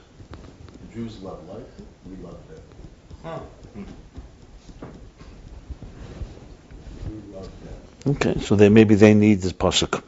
But that's what he said. Okay. I'm not 100% sure whether it was the founder of the Muslim Brotherhood or the founder of the Hamas. Okay, so here we go. So it doesn't mean life and death physically, so what does he mean? Like a kavana, rather than the kavana is, the meaning in this is, shebechol dover be'eshu b'chayusi v'kiyumi yesh b'chayim. It means something deeper, is that everything, when it's in a state of life and sustenance, it has life in it. Death is shachumi v'agashmi b'chinas movis, meaning he's referring to the material. No, but he's referring to the life force. That when when you recognize the real life force, that's called life. And when you're focusing on the object itself, that's called death. So here's how he teaches it. Everything when it's in a state of when it's energized, to be kiyumi and sustained, it has life. Well, movis, what does movis mean? The crassness, the crass and material, who bechinas movis, is in a state of death. Shadu kolov and nifsad. It is it erodes. No, kola is weakens. It depletes. It gets depleted v'nifsad and weakens. Shagam be'es chayusei v'kiyumei harihu nifsad. Now I correct what I said. I thought he was going to say something else. No, what he's saying is that Chaim doesn't mean life, physical life, and death is physical death. He's saying Chaim is something that the way the Lashon is that it's truly alive. That's what he's saying. Something that is constantly eroding, so it's in the dying process. So even though it's here, we learned this before. Something is going to die at the end, it means it's dead already. That's why he called Mayim Chaim. Chaim Be'ish, and also the Indian of Neharas Mechazrim. You say something does not something that's going to, like say a child, as soon as it begins, like Rabbi says, a child mishaneled from birth begins to dry up, begins to die. So in other words, death and life is not technically, no one's going to want life, the death. Basically, life is something that lasts forever, and something that is, like he says, kolov and nifsad, something that by personality is fundamental, depreciates. That's a good word, a very good word. Depreciates, v'nifsad. And erodes. It's depreciates and deteriorates. Good, very good. I agree. Depreciates and deteriorates. So even when it's alive and sustained, it's also depreciating and deteriorating. Very good word. Yeah, that's good. Very good. Like a person who feels within himself. A person feels that his body and his physical faculties. You ever say, I feel worn down, I feel weak. Nechloshim are weakened mizman lizman from time to time. He physically feels weak. V'chaim hu hachayes haruchni. Chaim therefore is chayes ruchni, talking about spiritual power. Shaneshama b'chinas kiyum she'en b'afseidus chazasham. The soul is a perpetually sustained state because it has no deterioration or depreciation. Very good. Very good. So good. Huh? What? Chapter 99 spoke about it. Yeah. What time do we have, by the way? The body goes down, and then the neshama is getting higher and higher, and the soul's supposed to be going up all the time, every day. Do we go all the way here? It's a big chapter, I see. Let me just finish this subject, then we'll be done. Okay, and a few more lines, let's see. That this same person who feels his faculties are weak feels within himself that his soul is not weak. In other words, you can feel physically weak, but you can feel spiritually alive. Very much alive. That's what he's saying here. On the contrary, his soul power is revealed and more empowered and gets stronger from time to time. How? It says in the parentheses,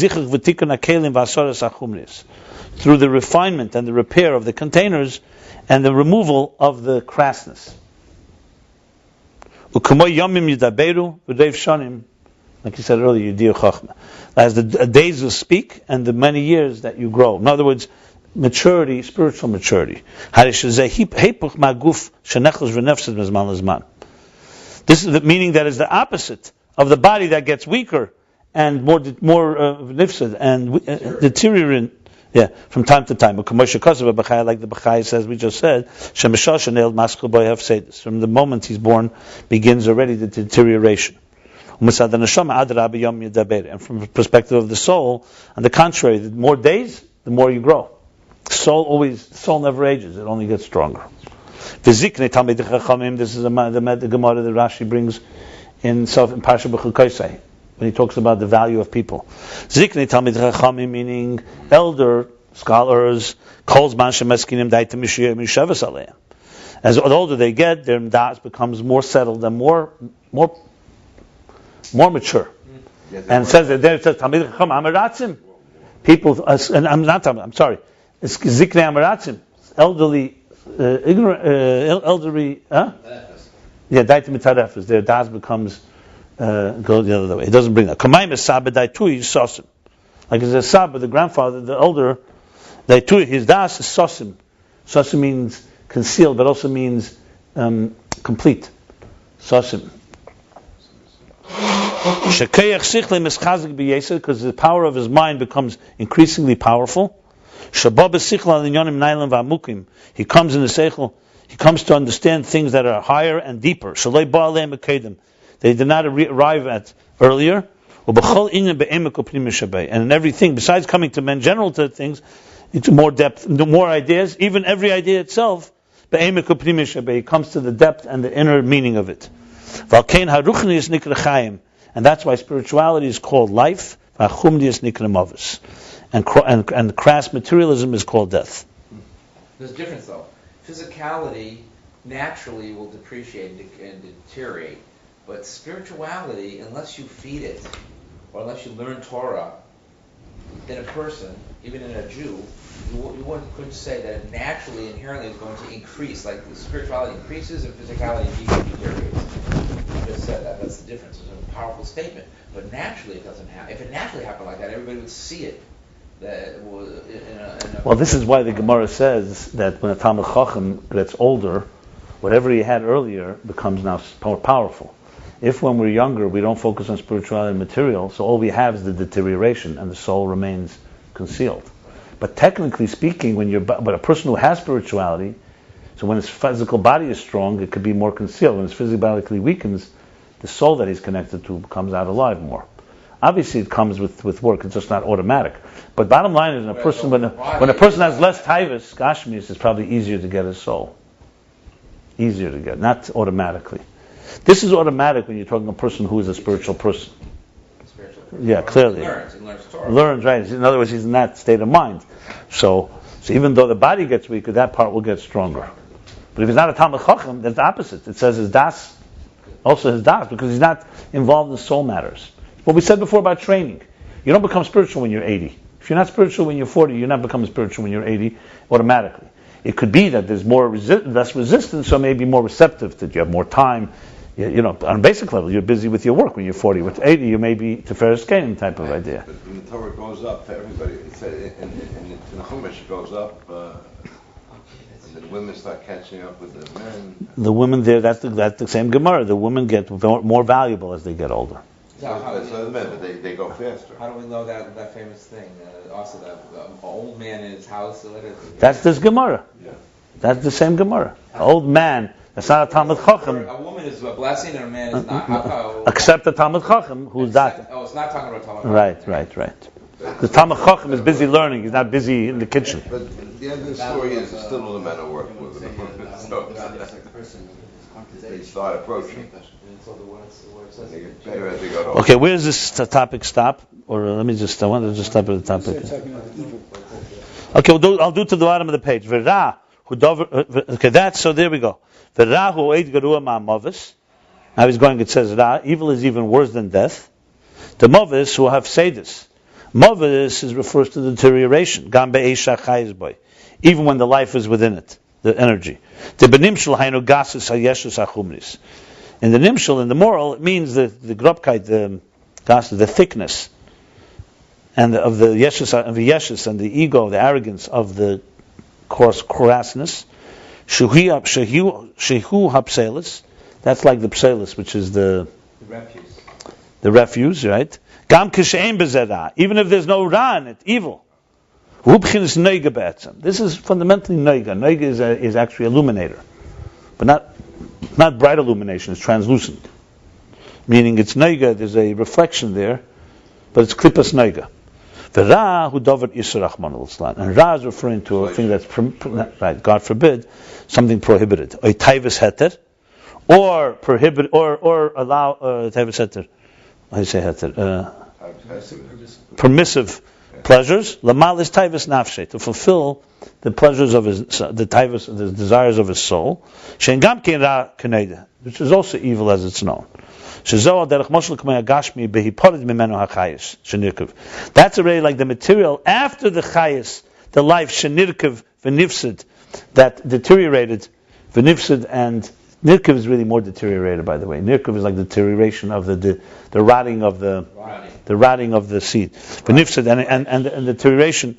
V'nasa dover miyus. 1 second. And it becomes dover miyus v'shikutz mamish. It now becomes something that is repulsive and disgusting, literally.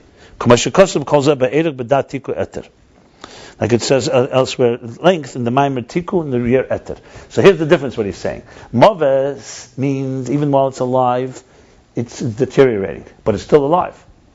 So it's not a corpse. It's not decomposing. Once Ra is an Aveda, that is the Yeshus of Chumrius, but that's the Pselis, the refuse, but it's still Neiga, Klippas Neiga. That would be like a material object, like a table, like an apple. But then comes things that are prohibited, or a type of heter. But it's your desire. It's not just the apple. Your desire for it. That's the Ra, because that doesn't even have life in it. That's like a corpse. Even the permissible things. Wow. Permissible taiva, not permissible actions. Taiva. It's the passion that you have. Why would you call it permissible? Taiva's heter means that you just have a taiva. You're right now desire, lust, this donut, or lust something.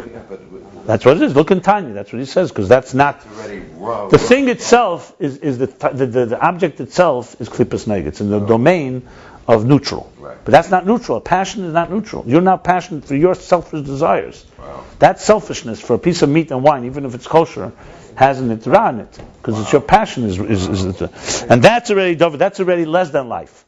That's like the life force is gone from it. Okay, we shall stop it here. We'll stop it here. Bottom of page Resh Gimel, we did half of chapter 115, Hemshech Ayin Beis, volume 1. 115, we did the bottom of 222 and 223.